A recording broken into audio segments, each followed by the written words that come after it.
पहलगाममध्ये झालेल्या दहशतवादी हल्ल्यानंतर भारत सरकारनं पाकिस्तान विरोधात मोठे निर्णय घेतले आहेत. त्यात सर्वात मोठा निर्णय आहे इंडस वॉटर ट्रीटीला स्थगित करण्याचा.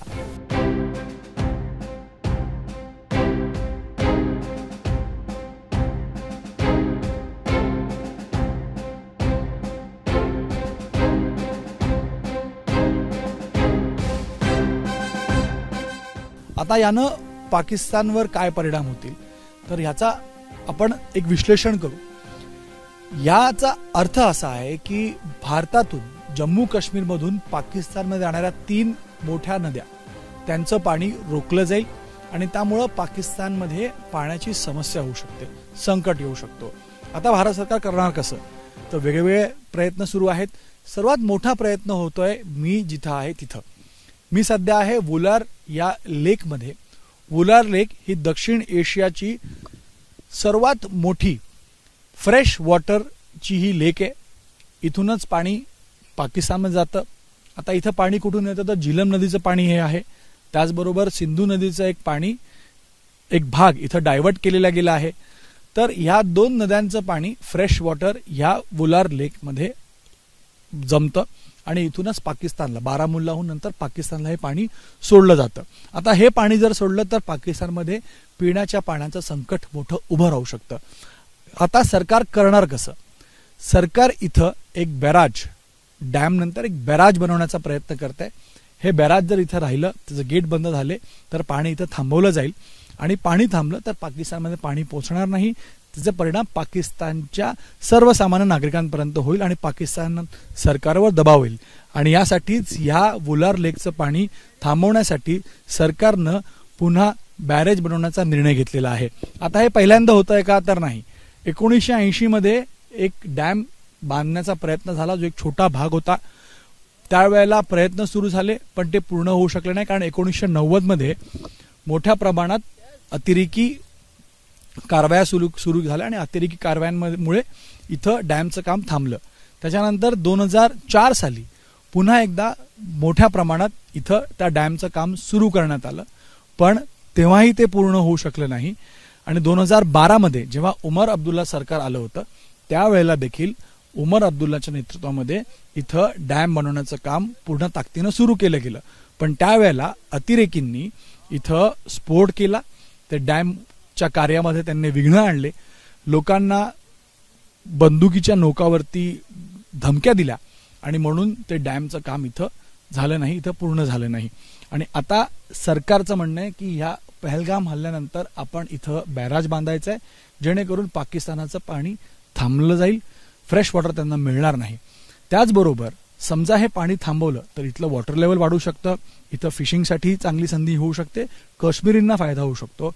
पण ज्या वेळेला बर्फ वितळेल त्याचं पाणी इथे येईल, पावसाळ्यामध्ये जेव्हा पाण्याचं लेवल वाढेल तर इथं काश्मीरींना समस्याही होऊ शकते. आणि म्हणून सरकारचं म्हणणं आहे की समजा आज पाणी थांबवलं पाण्याचं संकट पाकिस्तानमध्ये निर्माण होऊ शकतं पण त्याचबरोबर ज्या वेळेला ह्या बॅरेजचे गेट्स उघडले जातील, पाण्याचं स्तर वाढेल आणि अचानक हे पाणी सोडलं जाईल तर पाकिस्तानमध्ये तिथं फ्लड ही होऊ शकतं. आणि यामुळं सरकार दोन्ही बाजूनं पाकिस्तानवर मात करण्याचा हा प्रयत्न इथं बॅराज बांधून करत आहे.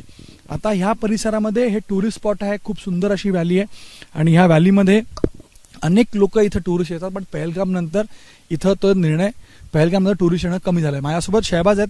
शहबाज भाई, पहलगाम हमले के बाद में टूरिस्ट की संख्या कम हुई है यहाँ पे और इसका असर आप पर कितना हुआ है? शहबाज भाई, बहुत ज़्यादा असर हुआ है. यहाँ का जो टूरिस्ट कम हुआ इस पे हमारा असर बहुत ज़्यादा हुआ है यहाँ पे.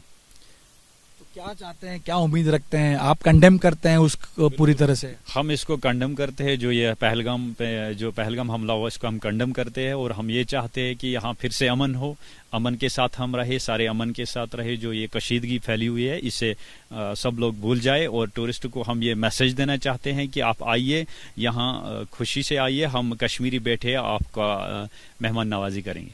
आम कश्मीरियों के लिए तो टूरिस्ट हमेशा भगवान रहा है क्योंकि हमने भी देखा है. तो जो चीजें होती हैं कहीं ना कहीं इन सब मसलों में कश्मीरियों को टारगेट करने की जो कोशिश होती है उसे आप किस तरह देखते हैं?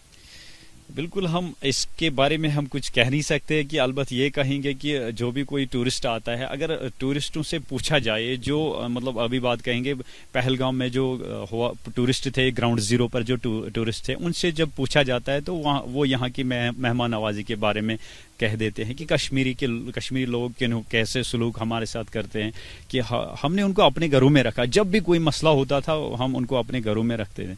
तो आज हम ये कहते हैं कि ऐसा मसला नहीं होना चाहिए और ऐसे मसलों को हर एक कंडम करता है। एक सवाल ये भी है कि जैसा मैं बता रहा था कि भारत सरकार ये कोशिश कर रही है एक बैराज बनाकर, गेट बनाकर यहाँ का पानी रोका जाए ताकि पाकिस्तान को ये पानी ना मिले, और जब बारिश होगा, जब बर्फ पिघलेगी, बारिश का पानी का स्तर बढ़ेगा तो पानी अचानक से छोड़ा जाए ताकि पाकिस्तान में सैलाब की स्थिति आए। इसे आप किस तरह देखते हैं? इससे हम ये कहेंगे कि अगर मतलब ये ऐसा होगा कि या तो गवर्नमेंट को ऐसा करना होगा कि जो गेट बनाया जाएगा, वहाँ पे कोई डैम बनाया जाएगा, उसको ऐसा रखना चाहिए कि दूसरे मुल्क को भी कोई ऐसा असर ना हो जिससे उसको भी नुकसान हो। या अब हम ये कहते हैं कि जो ये कंट्रोल नहीं हो सकता है, इसको अच्छी तरह से अगर रोका जाए, पूरा ये रोक नहीं सकता, इसे अगर एक साथ छोड़ा जाए तो पाकिस्तान को भी डैमेज हो सकता। अगर रोक लिया जाए सही, पूरा पानी वो रोक लिया जाए तो यहाँ बांडीपुरा की बात की जाए, बांडीपुरा पूरा डैमेज हो सकता है। लेकिन क्या उसके फायदे भी हो सकते हैं? उसके फायदे भी हैं, अगर इसे लिमिट में रखा जाए तो फायदे ज्यादा हैं। अगर लिमिट में पानी तो छोड़ना ही पड़ेगा, पानी रोक नहीं सकते, क्योंकि मैंने पहले भी कहा कि ये अगर ये आर्टिफिशियल होता तो आर्टिफिशियल रख सकते हैं, क्योंकि वो इंसान का बनाया हुआ होता है, लेकिन ये नेचुरल है, इसका पानी कंटिन्यू आता रहता है, ये तो छोड़ना ही पड़ेगा। अगर रोक लिया जाए तो कितना रोके, इसमें लोगों का भी फिर असर पड़ेगा। यहाँ की जहाँ जो डिस्ट्रिक्ट हैं, जहाँ तकरीबन 3-4 लाख लोग जो रहते हैं, 4 लाख लोगों को जब नुकसान पहुंचेगा तो ये मामूली सी बात नहीं है। सरकार ने तो निर्णय लिया है कि यहाँ बैराज बनाएंगे हम करके, अगर बनाएंगे, लेकिन साथ में उनको कश्मीरियों का ध्यान रखना चाहिए। यहाँ की जो 4 लाख लोग हैं इनका ध्यान रखना है, क्योंकि इस पर मुश्तमिल आबादी जो है, जो इस पे काम काज करती है, वो 4 लाख से जाहिद है, उनका ध्यान रखना है। और अगर ये बनाया जाए तो वो ठीक रहेगा, लेकिन लिमिट तक रखना है कि लोगों के घरों में पानी ना जाए, और अगर लिमिट पर रखेंगे उसके बाद पानी छोड़ना होगा। जो आज पाणी जा रहा आहे, ये फिर भी जाएगा। तर शहबाज इथं आहे, ते म्हणतात की टुरिस्टनं यावं, पर्यटन वाढावं, कारण त्यांचं सगळं परिवार हा टुरिस्ट यांच्या आधारे चालतं, आणि म्हणून पहलगामचा परिणाम आहे। पण सर्वच हीच आशा, काश्मीरी हीच आशा वर्तवतात की टुरिस्ट पुन्हा येतील आणि पुन्हा एकदा काश्मीरमध्ये ते सगळं पाहायला मिळेल। पण मात्र भारत सरकारचे हे कठीण निर्णय आहेत, कठोर निर्णय आहेत, आणि यावरती अंमलबजावणी करण्याचं काम सध्या तरी सुरू झालेलं आहे। कॅमेरामॅन दीपेश महाजनचा गणेश ठाकूर, एबीपी माझा, उलार लेक, बांदीपुरा। एबीपी माझा, उघडा डोळे बघा नीट।